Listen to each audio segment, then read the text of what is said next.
তো আমরা বন্ধুরা আপনারা কেমন আছেন অবশ্যই কিন্তু কমেন্টে জানাতে পারেন। দেখুন মুদ্রা কথায় চলে আসছে, কারণ আপনারা আমার ভিডিও সেরকম দেখছেন না, জানি না কেন দেখছেন না।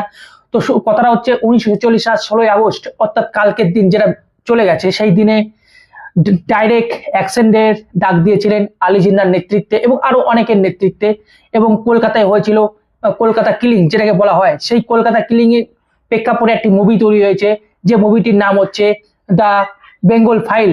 তো সেই মুভিটিকে কেন্দ্র করে কালকে তার ট্রেলার লঞ্চ ছিল, এবং সেই নাটকীয় মোড়টা আমরা যেটা দেখতে পারলাম, বিশেষ করে পশ্চিমবঙ্গের প্রেক্ষাপটে, যে পশ্চিমবঙ্গে যে জিনিসটা কালকে দেখতে পেলাম, এবং এই নিয়ে আমি ভিডিও তৈরি করেছি, আপনারা সেটা দেখেছেন।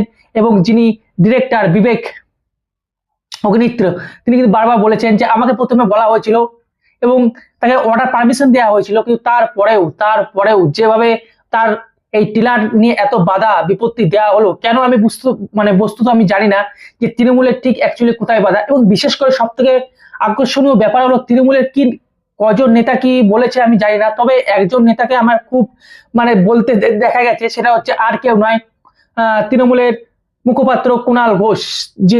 কুণাল ঘোষ তিনি এমনভাবে কথাগুলো বলেছিলেন যে আমি দেখাবো সেই ভিডিও, তার আগে আমি একটু বলে দিই, তিনি এমন কিছু বক্তব্য রেখেছেন যে ইনাকে পশ্চিমবঙ্গের বাইরে বের করে দেওয়া উচিত ঘাট ধরে, এরকম কিছু বক্তব্য রেখেছেন। তো আমি কুণালবাবুকে বলতে চাই, আপনি একজন ডিরেক্টরকে যদি পশ্চিমবঙ্গ থেকে ঘাট ধরে বাইরে বের করে দেওয়ার কথা বলেন, তাহলে আপনি ভাবছেন কি করে যারা পরিযায়ী শ্রমিক তাদের সঙ্গে ভালো ব্যবহার হবে তো? এরপরে ভালো ব্যবহার হবে তো? আপনারা কমেন্টে জানাবেন। কুণালবাবু এতটাই তীব্র রেগে গেছিলেন, কার্যত তার চোখগুলো মনে হচ্ছিল বাইরে বেরিয়ে যাবে। তিনি বলছে এনাকে ঘাট ধরে বাইরে বের করে দেওয়া উচিত, এবং এই এই এই এই মাটিটি সত্যজিৎ রায়ের মাটি বলে এখনো তিনি পশ্চিমবঙ্গে দাঁড়িয়ে রয়েছেন। বিবেক অগ্নিহোত্রী তিনি নাটক করছেন পরিচালক নামে, কিন্তু তিনি যেগুলো তৈরি করেন সেগুলো রাজনৈতিক উদ্দেশ্য প্রণোদিত এবং মানুষে মানুষে বিভেদ বাড়ানোর। ওনার ক্ষমতা হবে। গুজরাট ফাইলস করেননি কেন এতদিন? গুজরাট ফাইলস করেননি কেন? গোদরার দাঙ্গাটা দেখাননি কেন? বিলকিসের উপর কি হয়েছে দেখাননি কেন? ইউপি ফাইলস করেননি কেন? কেন ইউপি ফাইলস হয়নি? কেন এমপি ফাইলস হয়নি? কেন মণিপুর ফাইলস হয়নি? চিফ মিনিস্টারের বাড়িতে বাংকার করে রাখতে হয়। বাংলায় বিজেপির স্বার্থে নাটক করতে এসছেন, বাংলাকে মেলাইন করতে এসছেন। একে সেই মরিস সেরুলোর মতো, মরিস সেরুলো মনে আছে? মরিস সেরুলোর মতো অবাঞ্ছিত ঘোষণা করে বাংলা থেকে বার করে দেওয়া উচিত। এটা গণতান্ত্রিক রাজ্য বলে সেটা করা হচ্ছে না। আর সত্যজিৎ রায়ের নাম বলছেন। সত্যজিৎ রায়ের বাংলা বলেই আপনি দাঁড়িয়ে আছেন এখনো। লজ্জা করছে না সত্যজিৎ রায়ের বাংলা এসে বিভেদকামী শক্তির হয়ে বাংলার বিরুদ্ধে কুৎসা করার সমস্ত প্ররোচনামূলক উপাদান ছড়াতে আপনার লজ্জা করছে না? বিবেক অগ্নিহোত্রী যদি ক্ষমতা থাকে, Gujarat files, UP files, MP files আর মণিপুর ফাইলস করে আসুন, তারপর বেঙ্গল ফাইলস নিয়ে। আর বেঙ্গল ফাইলস বাংলার ইতিবাচক, বাংলার গর্বের দিকগুলো দেখান, সেটাই তো গোটা দেশের মডেল। তার বদলে যদি কলুষিত করতে আসেন বাংলা এবং বাঙালিকে, বিজেপি পরিকল্পিতভাবে সংগঠিতভাবে যেভাবে অপদস্থ অপমান করতে চাইছে, বিবেক অগ্নিহোত্রী তারই একটা কাঠপুতুল। আমি আবার বলছি, মরিস সেরুলোর মতো একে অবাঞ্ছিত ঘোষণা করে রাজ্য থেকে বার করে দেওয়া উচিত। মমতা ব্যানার্জির সরকার রয়েছে বলে, আমরা গণতন্ত্র বিশ্বাস করি বলে তিনি আছেন, থাকবেন, কেউ কিছু বলবে না, কিন্তু বাংলাকে বদনাম করার চেষ্টা বরদাস্ত হবে না। আর ওখানে কি হয়েছে সে আমাদের সাবজেক্ট নয়, আমরা কিছু করিনি, আমরা জানি। কার্যত যদি না হতো তাহলে তাকে মেরেই ফেলতো আর কি, এমন একটা ভাবভঙ্গি, একটা কথা কুণাল বাবু বিশেষ করে বলছিলেন। আমি পরে বুঝতে পারিনি যে কুণাল বাবুর এত কিসের রাগ। বিশেষ করে তৃণমূলের কে কি বলছে আমি জানি না, কিন্তু কুণাল বাবুর জিনিসটা বাইরে এসছে তাই আমি বলছি।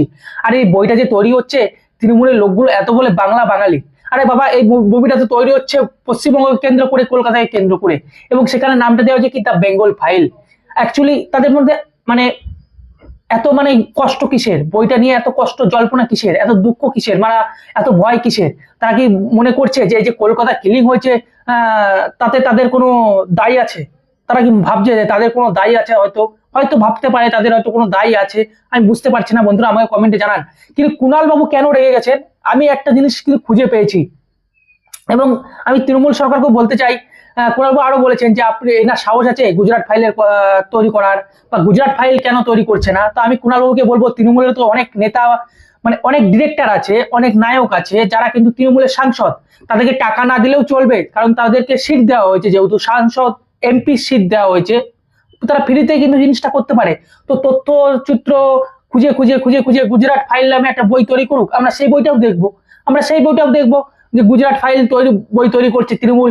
এর আগেও দেখবো, এর আগেও তো তৃণমূল অনেক বই তৈরি করেছে, যেমন একটি বই তৈরি করেছিল ধনঞ্জয়ের ফাঁসি যতদূর সম্ভব, এটা নিয়ে নাটকও কিন্তু হয়েছিল, আমাদের গ্রামে নাটক হয়েছিল, আমাদের গ্রামে ধনঞ্জয় নিয়েও তো বই তৈরি করেছে। তারপরে শুনছি আরেকটি বই তৈরি করছেন, আসল রাগটা কোথায় একটু বুঝবেন, তিনি আরেকটি বই তৈরি করছেন, এবং যেখানে খুদ খুদ কিন্তু কুণাল বাবু বা কুণাল ঘোষ, বিশেষ করে বলছি কুণাল ঘোষ নিজে অভিনয় করছে।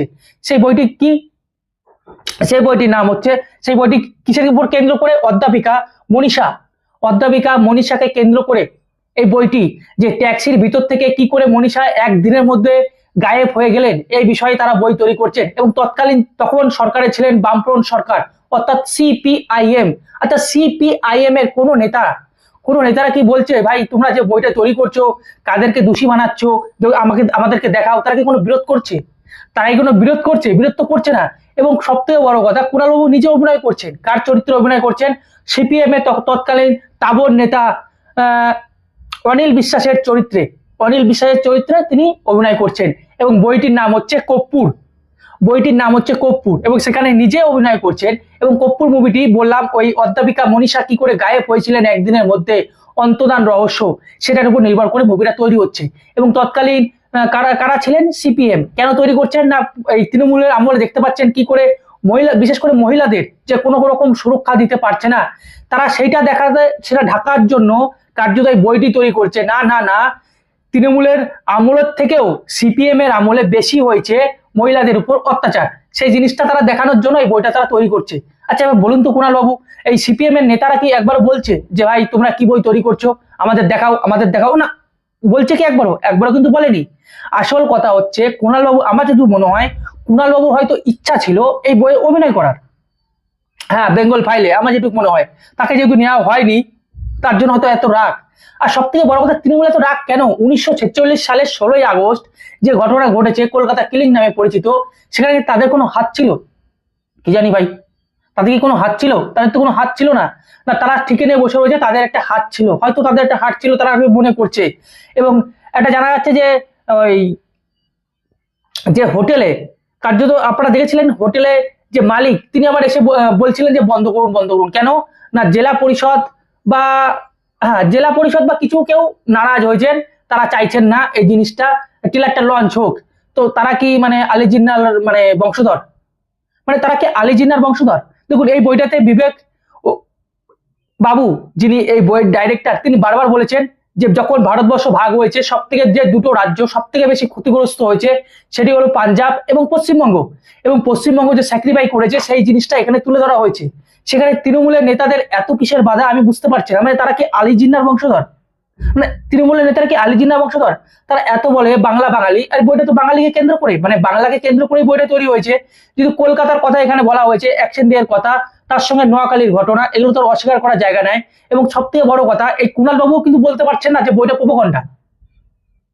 হ্যাঁ, তারা যদি বলতো না বইটা হচ্ছে প্রোপাগান্ডা, মেনে নিতাম। তারা কি একবারও বলেছে প্রোপাগান্ডা?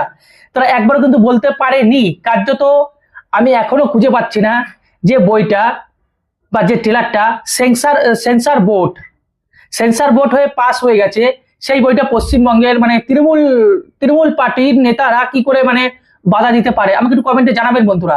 এবং ভাই তিনি হোটেলটাকে বুক করেছেন টাকা দিয়ে, তিনি তো ফ্রিতে বুক করেননি, তিনি টাকা দিয়ে বুক করেছেন। তারপর হোটেলের মধ্যে তিনি বই চালাবেন না ট্রেলার চালাবেন, তা তো ব্যক্তিগত ব্যবহার। আবার কুণালবাবু আরেকটা কথা বলেছেন, কুণালবাবুর কথা বলছি, তিনি বলছেন না এইসব কিছু হয়নি। যদি নাই হয়ে থাকবে, কলকাতা পুলিশ ওই ল্যাপটপটাকে কেন বাজেয়াপ্ত করেছেন বলুন তো? না, কোনো তো একটা কারণ আছে যে ল্যাপটপের মাধ্যমে দেখানো হচ্ছিল বেঙ্গল ফাইলের ট্রেলার, সেই ল্যাপটপটাকে কেন বাজেয়াপ্ত করেছে? আমাকে একটু বলবেন, কমেন্টে একটু জানাবেন। তৃণমূলের অ্যাকচুয়ালি বাধা কোথায়? তারা তো 2011 সালে এসছে ভাই, পশ্চিমবঙ্গের সরকার 2011 সালে এসছে। আর এই ঘটনা ঘটেছে 1946 সালের 16ই আগস্ট। সেখানে তাদের মানে কি এত ভয়, মানে তারা কি মানে মানে আমি খুঁজে পাচ্ছি না, আপনারা কমেন্টে জানান।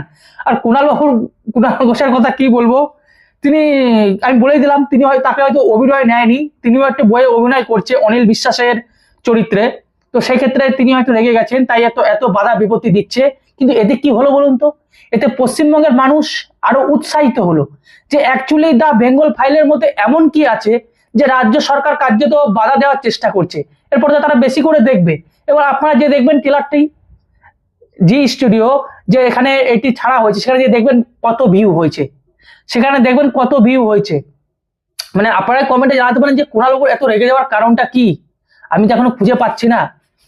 মানে এটাতে জ্ঞানের বই, আমি আগের দিনে বলেছিলাম, এটা তো জ্ঞানের বই, সবকিছু তো বইয়ের ইতিহাসে লেখা যায় না, এগুলো বইয়ের মাধ্যমে তুলে ধরা হয়, তারপর অডিয়েন্স বিচার করবে। যদি এটা প্রোপাগান্ডা ফিল্ম হয় অডিয়েন্স দেখবে না, অডিয়েন্সের উপর ছেড়ে দিন। না, অডিয়েন্সের উপর ভরসা নেই, ভাবছেন অডিয়েন্স যদি বইটা দেখে তাহলে অডিয়েন্সের ভালো লাগবে, হয়তো কোনো কিছু ভাবছেন এরকম, কারণ সেটা তো অডিয়েন্স বিচার করবে। কিন্তু না, তার আগে তৃণমূলই বিচার করছে না বইটা যেন কিছু একটা গন্ডগোল আছে, কিছু একটা গন্ডগোল আছে। কি গন্ডগোল আছে আপনারাই বলবেন। তো রাখছি বন্ধুরা, ভালো থাকুন, সুস্থ থাকুন, রাম রাম, ভারত মাতা কি জয়, বন্দে মাতারাম।